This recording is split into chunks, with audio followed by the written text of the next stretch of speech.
Hari Om. Let's start with a prayer. Om Samasta Jana Kalyani Niratam Karunamayam Namami Chinmayam Devam Sadgurum Brahma Vidvaram Vasudeva Sutam Devam Kamsachanura Mardanam Devaki Paramanandam Krishnam Vande Jagadgurum Tvameva Mata Cha Pita Tvameva Tvameva Bandhusya Sakha Tvameva Tvameva Vidya Dravidam Tvameva Tvameva Sarvam Amadeva Deva Tvameva Sarvam Gurudeva Deva. Hari Om. We had some mic problem, so we are redoing starting the chapter 9 again with the verse 1. And as a part of this is a Vidyaranya's Panchadashi 9th chapter. It's called Dhyana Deepaha, or lamp of meditation, and Deepaha means on the consciousness, and Dhyana meditation, and this is a lamp of meditation. That's how the English translation of that is. And we'll discuss first as a basic the essence of this chapter. And this is also has a very big chapter, 158 verses, so it will take some time to finish this chapter too. And this is a unique topic, and in this unique topic it's a discussion of a problem that is uniquely defined, and this is where the Vedanta has done its part. At the same time, one has not realized. So if you look at everybody and ask, have you understood Vedanta? Yes, we have clear understanding of Vedanta. At the same time, if you ask them, have you realized? Says, no, we have not realized. So they think the realization is different from understanding of Vedanta. Whereas the Vedanta itself says that what you need to do is the essential problem is the ignorance. And ignorance is a problem. Ignorance can only be removed by the knowledge. So by knowledge, I remove the ignorance itself, and there's no more problems. Because the problem involves is that I do not know who I am, and Vedanta teaches in principle that you are complete by yourself. And logic also tells that the happiness that I am longing for is not outside, it is coming from myself. And I think the momentary happiness that also is coming from myself, but I am not happy with the momentary happiness. So I long for one more. So that gives me more happiness, that gives you, I am longing for one experience to the other. I want a better and better experiences, more and more wealth, so that I can be more happy. So more happy, more I have, or more I happy, more I have is more I am. More I am means I want to become infinite by process of acquiring things, because I want to be a state where I don't need any more. That means I am full. That means I am no more desire for anything, because I have everything. That state cannot be reached, or that state can only be reached if I acquire everything in the universe. That means I am, that whole universe with me is with me. That means Aham Brahmasmi is only state of mind, or state where if I possess the entire universe itself, then I can get that happiness. This is what Taittiriya Upanishad talks about, the Ananda scale also. So one person, the one human being as a unit of Ananda, one unit of Ananda is a human being who owns the whole world, and at the same time young enough to digest whatever he eats. Therefore, he is completely happy, and he is happy with what he has because he has everything in the world. But his happiness is comparatively one unit, and the one who is in the Gandharva Loka is 100 times more happy, but his desires are a little bit higher. Therefore, he has everything below it, but he wants something higher than what he has. So at every level, there is 100 times more happiness than the lower level, and he wants the one that is higher lokas that he is looking for. So like that, there is a hierarchy of jivas with each one having 100 folds of the lower one, and the lower one has 100 folds of the lower than them, like that all the way up. If you go to Prajapati, the highest one, he has 1 into 10 to the power of 26 times that of a 1 unit of a human being who owns the entire earth. And that happiness, all that is by possessing the things that are all things that are about that.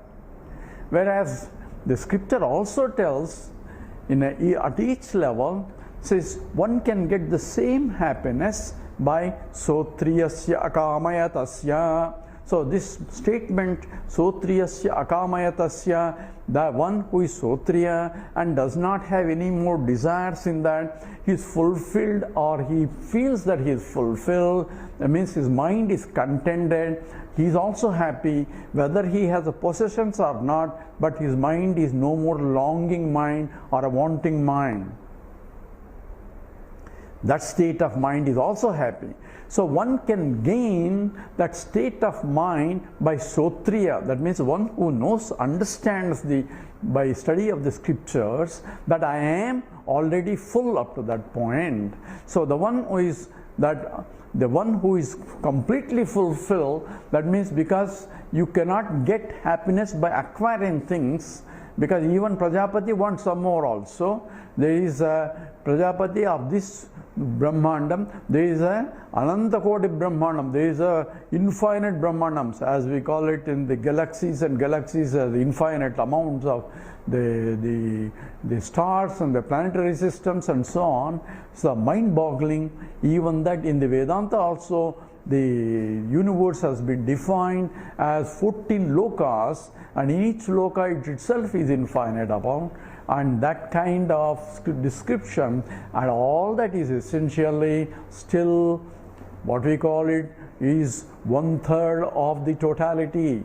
That means there is a 2/4 of that, 2/3 of that beyond this, the human comprehension, is called Divya Vibhuti, and is called Leela Vibhuti in the Padosya Vishwa Bhutani Tripadasya Divi. So Amrutam Devi, the divine one, that which is in the higher is 3/4 compared to this 1/4 only. And in essence, I will never be happy until I am full and complete. And that's what scripture says. Ultimately, you are essentially Brahman. I am Atma Brahman. That is understood by study of the scriptures under a competent teacher. That's why you approach a teacher. Tad vijnanartam sa gurum eva abhigachet. Tad vidhi pranipatena pariprasnena sevaya. So you approach a teacher with an attitude of learning, and therefore with the humility. A mind that has a mind which has a humility alone can learn. And therefore, with that attitude, approach a teacher and ask for appropriate questions to gain the knowledge. Don't go to a chemistry teacher and ask about biology. He will not be able to teach it. Same way, don't go to Adhyatmika teacher, a teacher who teaches about the higher nature of the reality, about all other phenomenal world, because he is not a teacher of that. Same way, you have to go tadvidhi pranipasena pariprasnena. You ask appropriate questions. That's what Krishna says. So, having studied this srotavyaha, mantavyaha, nididhyasitavyaha, those are the instructions. So you go to a teacher and study for what? Srotavyaha means listen to the teacher. Listen to a teacher called Samvadam, where like a Krishna-Arjuna Samvadam, where the flow of knowledge takes place from a higher to the lower. And that is what is called Samvadam. And you approach a teacher with an attitude of learning, and you ask questions. You are not questioning the teacher, but questioning your understanding for clarification. That is essentially encouraged in Vedanta. So by that process you learn. That is called Srotavyaha. How long I have to listen? How long? That question of how long itself has to disappear, because Srotavyaha means consistent, systematic study of Vedanta for a prolonged length of time under a competent teacher. Who is a competent teacher? Competent teacher is one who studied Vedanta for a prolonged length of time under his competent teacher. So like that all the way to the Lord. So therefore there is a sampradayam, there is a guru parampara, all are prescribed in the process. The methodology of teaching is also taught by the teacher in the process, that student knows what are the pitfalls, because this is the Shurasya Dhara Duratyaya Durgam Patanat Kavayo Vadanti. In the Kathopanishad, he says it's a razor edge path, because any fall will be catastrophic. Therefore, one has to be very extremely discipline is required in the study of Vedanta also. Discipline is required in any field to gain knowledge. And Vedanta becomes much more, because it's a very subtle subject and it's very easy to misguided or through kutarka, the wrong logic and so on and so forth. It's very easy to fall, and therefore the scripture wants that it is a razor head path. So it says Shurasya Dhara Duratyaya Durgam Patanat Kavayo Vadanti. So Uttishta Jagrata Prapyavaran Nibodata. So approach a appropriate teacher, a right teacher, and for this knowledge. And once you are learned, therefore first, as we studied in the last chapter, in the seventh chapter, where there is a pratyaksha, there is a 7 stages of learning, where the avidya, then avarana, then vikshepa, then pratyaksha. Pratyaksha means the paroksha jnanam. They indirectly recognize that the Brahman asti, there is the Lord that pervades the entire universe. I don't see him, but I had to see that by the effects, I had to see the cause. I don't see, but by the very creation of a beautiful building, I said there must be an architect who designed it.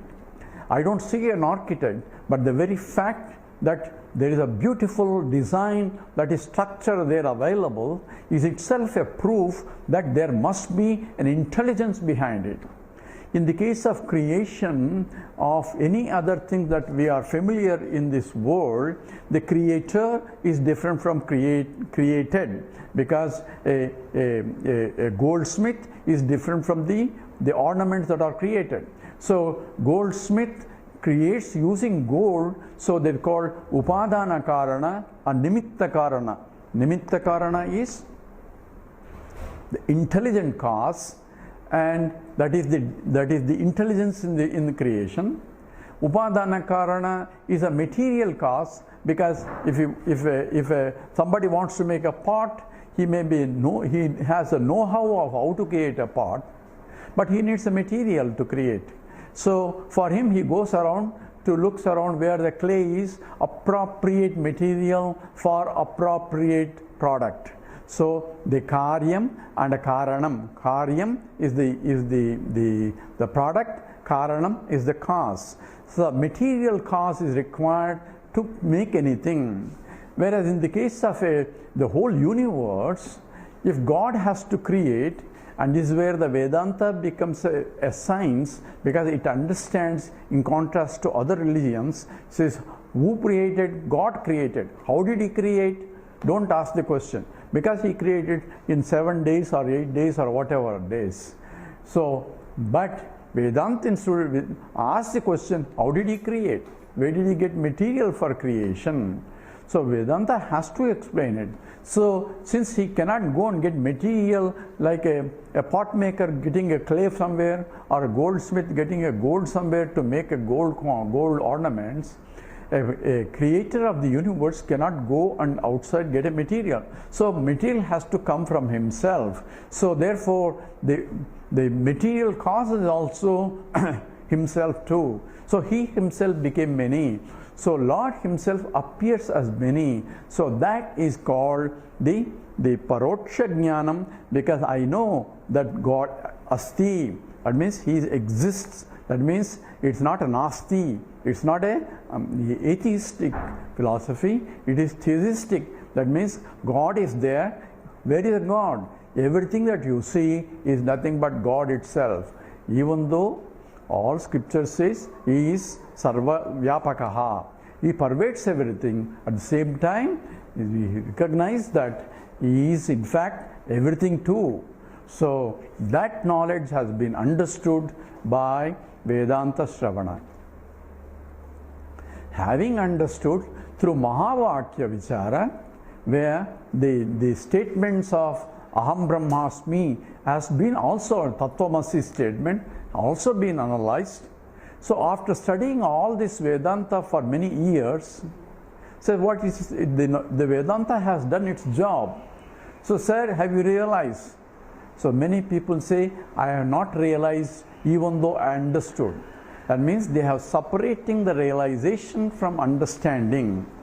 And the Jnani also doesn't say I realized, because he doesn't have to say that I have realized, but he understood that what is to be realized. There is no more longing mind or wanting mind anymore, that whatever he gets as a part of prarabdha, he accepts it as a prasada buddhi. At the same time, he recognizes everything is nothing but himself, but in a different form. So he has understood the Mahavakya as aparoksha jnanam is also understood. But where the problem is that in spite of many years of study of Vedanta, people have afraid to claim that I have understood. And therefore, they have some claim that I have understood, but I have not realized. And where the problem is, because of what we call pratibandha. There are obstacles in claiming that I am Brahman. And that's what being addressed in this chapter is called the chapter of meditation, and that's what lamp of meditation, Dhyana Deepaha. So there are different types of obstacles that are to be recognized. One is the obstacles that are quantifiable, and major obstacles is essentially pramana asambhavana, then the prameya asambhavana or viparita bhavana, and the third one that is being discussed in this chapter is essentially adrushta, the obstacles or asambhavana. So this the adrushta pratibandha. The other ones are drushta pratibandha. Drushta means one can conceive at least. The pramana asambhavana, that means it's the what scripture says is I don't see it, this possibility is not there. It's impossible, people claim. Says why? Because says God is everywhere, but I'm still looking for a God. How can this be God? How can that be God? I see garbage, I see terrorists, I see all sorts of people. How can they be God? This is a question that always a rational intellect cannot but ask that question. So therefore, that's called pramana asambhavana. God himself became many. Everything is nothing but his own glory. So if you look the Virat Purusha in the 11th chapter of Gita, where the Krishna describes the Virat Purusha, and Arjuna sees, and Arjuna himself describes what he sees. On one side, he sees all gods one side, but in the same Virat Purusha, he sees the demons also on the other side. So both the good and bad are also shown in the same one Virata Purusha. That means one God himself exhibiting himself, both the good side and the bad side too. So therefore, God say, I'm only seeing good side, I want to see good side only God, and the other side is bad, it cannot be God. So that kind of misunderstanding comes only if I don't have clear understanding of Vedanta. So it doesn't mean that I should tolerate bad, that's a different question. Because you are given an opportunity to fight also, because even gods always fight with against adharma. So major obstacles is pramana asambhavana, and the second obstacles is prameya, the asambhavana. Because prameya means how can I be that? Prameya means aprameyam. I cannot know myself, I cannot know Brahman, at the same time I need to know Brahman. This is where the problem comes into picture. says, I don't need to know Brahman, I recognize that I am already Brahman. That's what is the, because I'm trying to objectify Brahman, but whereas the Viparita Bhavana is, how can I be that? That's what Viparita Bhavana. Because I always take that is different from me, because everything else is, the whole world is separate from me. As my transactions in the world, as I am transacting, I had to transact as though I am separate from the world. So the food I am eating is different, even though when we chant before the food, Brahmarpanam Brahmahavihi, Brahmagnyau Brahmanahutam, Brahmaiva tena gantavyam, Brahma karma samadhina. So Brahma Arpanam, this is, that is a statement comes in the 4th chapter where Krishna says that as an example of homam, and this also, eating is also like a homam, where I am offering the food to as a part of homam, where the offering is myself, food is myself, and the digesting system myself, everything myself is being exemplified in that. Enjoyed is myself, enjoyed is also myself. While chanting at the same time, we recognize that it is different from me.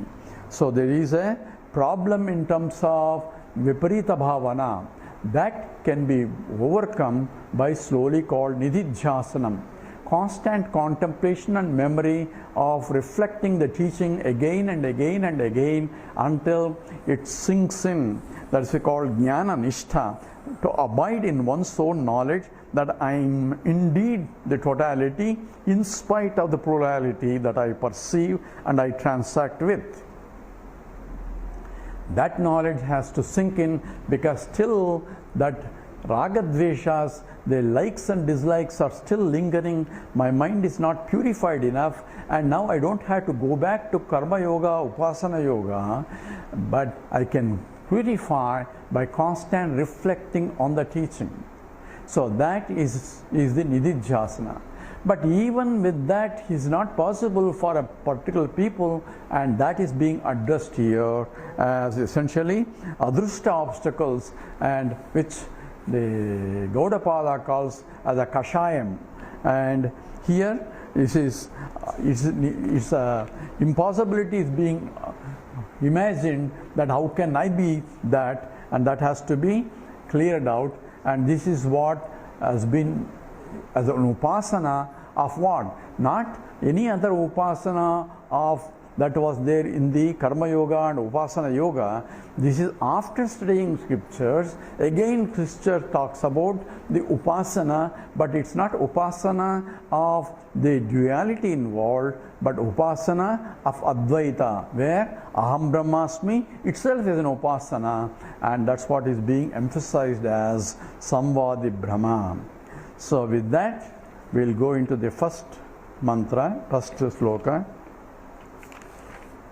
So he calls, the Vidyaranya calls this as the Samvadi Brahma. So he's going to discuss what is Samvadi Brahma. Samvadi Brahma is a, Brahma means a error of the perception or error of knowledge. So we have a Prama, we have a Brahma. Prama means a valid knowledge. What I see is what is there. That's called Prama. And Brahma is what I see is not what is there. That's called Brahma. That is what simple example is. The rope snake says, I see a snake there, but it's not really snake, it is a rope. That's called Brahma. Whereas Prama is, I see a rope there and it is a rope. That's called Prama. Prama is that which is not negated subsequently. That's called Prama. Prama means a knowledge that which cannot be negated. That's called valid knowledge, called Prama. Brahma is that which can be negated by the additional analysis or by a better pramana. So I see a snake there, but it's a rope. But how do I know it's a rope? Somebody said it's a rope. So therefore I want to confirm. So I need a torchlight to make sure that I am seeing correctly. All pratibandhas, obstructing, that is semi-darkness, etc., where my senses are not able to gather the complete attributes of the object. Therefore, now I am putting a focus on it to get the clear information. And therefore, that By that I recognize that it is a rope. What happened to the snake? Now I recognize that my perception of snake is only a Brahma. So here that is Brahma as being Samvadi Brahma, and either Asambadi or Visambadi Brahma is going to talk about here. So he is going to define the Samvadi Brahma from three angles. One is from the based on Pratyaksha Pramana, Samvadi Brahma. Second is by Anumana Pramana, Samvadi Brahma. Another third is by the Shruti, by the Brahma is introduced by the Shruti itself for evolution, called Adhyaropa Apavada also, where initially I take that as a real, but then scripture says that is not real, that is a Brahma, but you go to next level. So that's what is called Samvadi Brahma. So here we chant the first sloka of the 9th chapter. Samvadi Brahmavad Brahma, Samvadi Brahmavad Brahma, Tattvopasyapi muchyate, Tattvopasyapi muchyate, Uttare tapani etaham, Uttare tapani etaham, Shrutopastirane katham, Shrutopastirane kadam. Together. Samvadi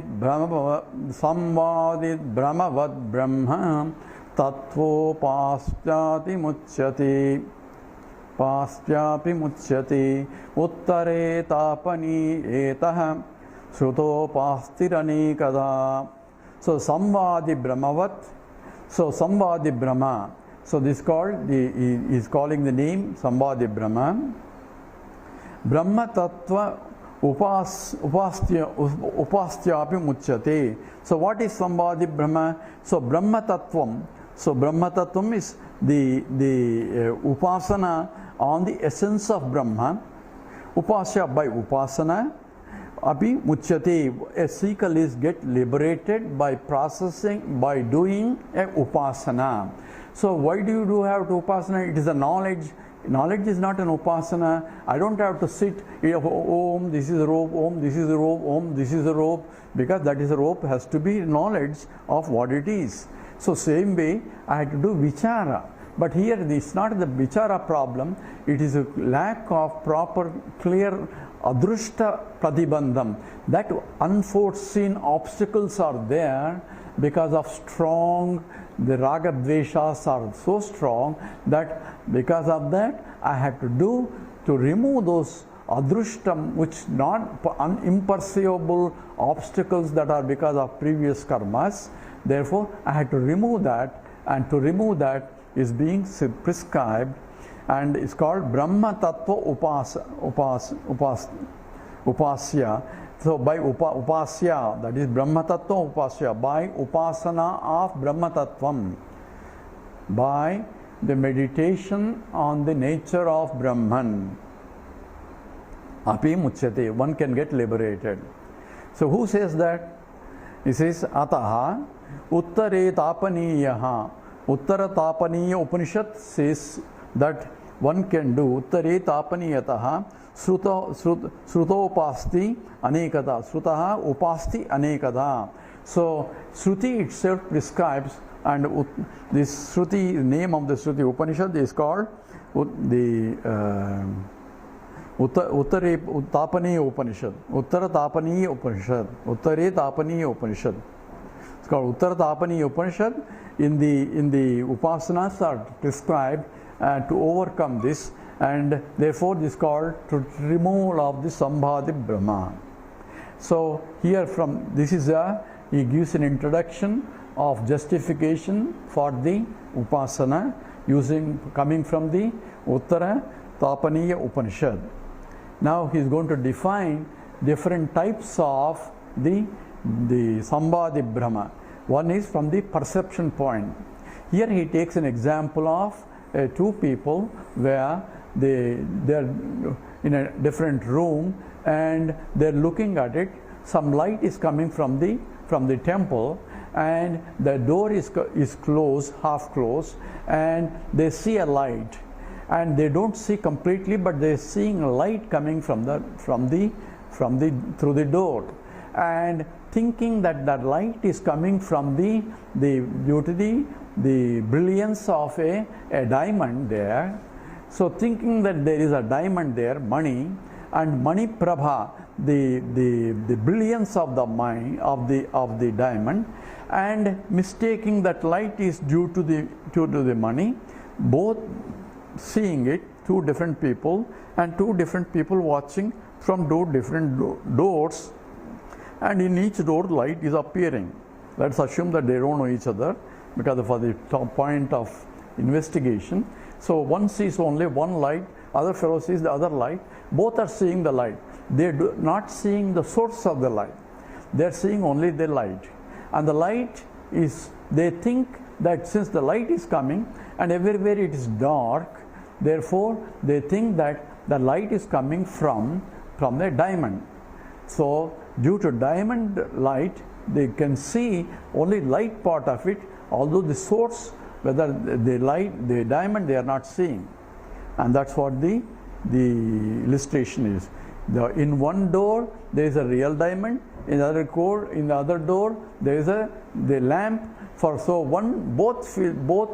think that the light is coming from the diamond. So this fellow thinks that light is coming from the diamond. The other fellow thinks he is looking at the light and thinks that the light is coming from that.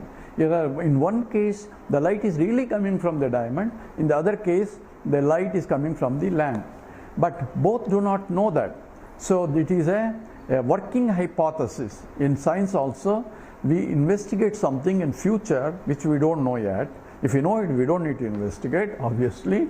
So scientists make a hypothesis called working hypothesis. This is, this is what is happening. So how am I going to prove it?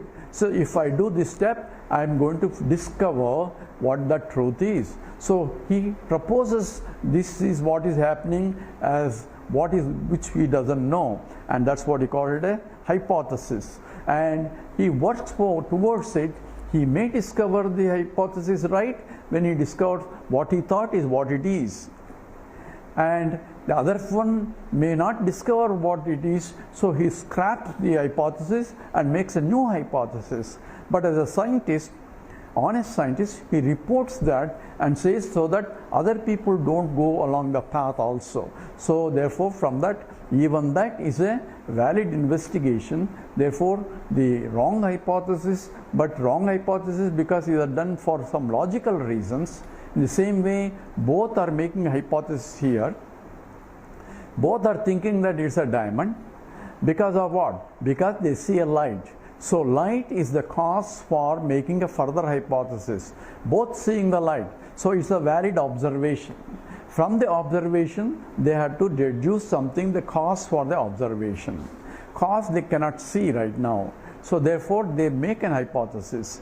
And since the one is both are looking for diamonds, and both are making a hypothesis that the light is due to the diamond, and both go towards it. Obviously, one gets a diamond, other doesn't get diamond. So one becomes the hypothesis, or that what we call a hypothesis called Brahma. We call it Brahma, Sambhadi Brahma, where I am making a right hypothesis but not knowing it. Since I do not know, it's called a Brahma.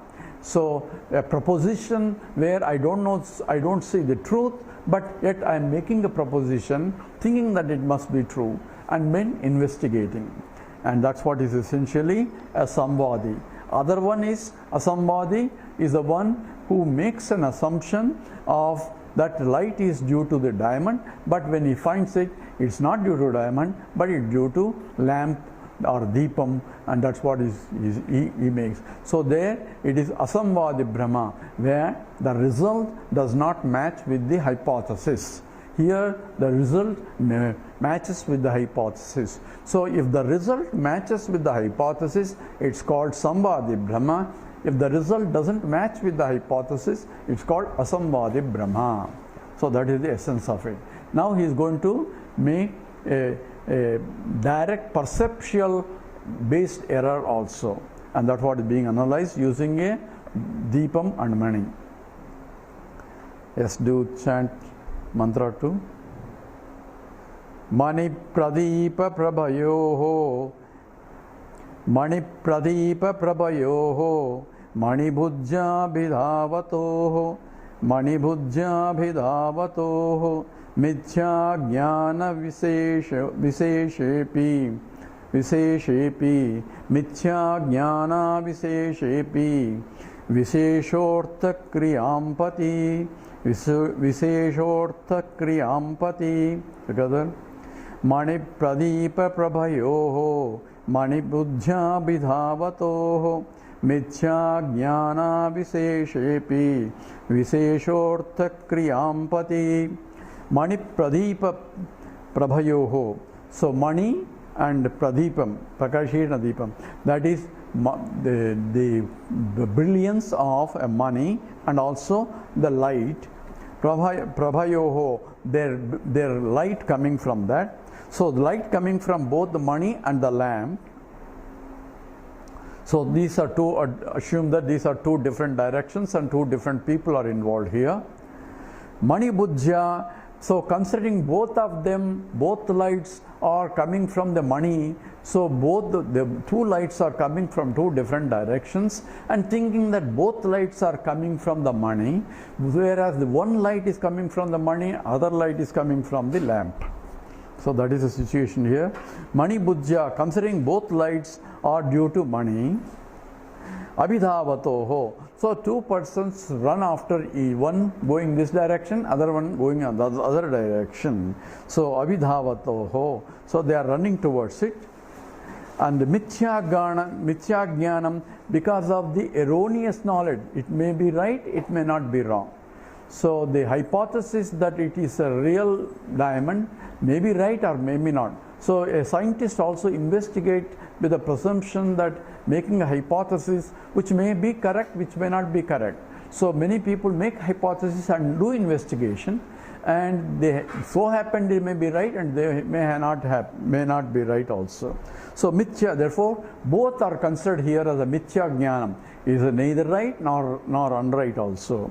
So mithya jnanam, so it's not real jnanam, or it's not real error. It can be there, it cannot be there. Astiva nastiva. So that's he called mithya jnanam, erroneous knowledge. Aviseshe. So this the common for both of them.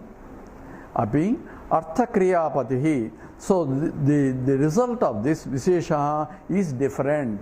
In both cases, the result, that is artha kriya, means the resulting of the investigation, that both ran towards it thinking that there is a Mani there.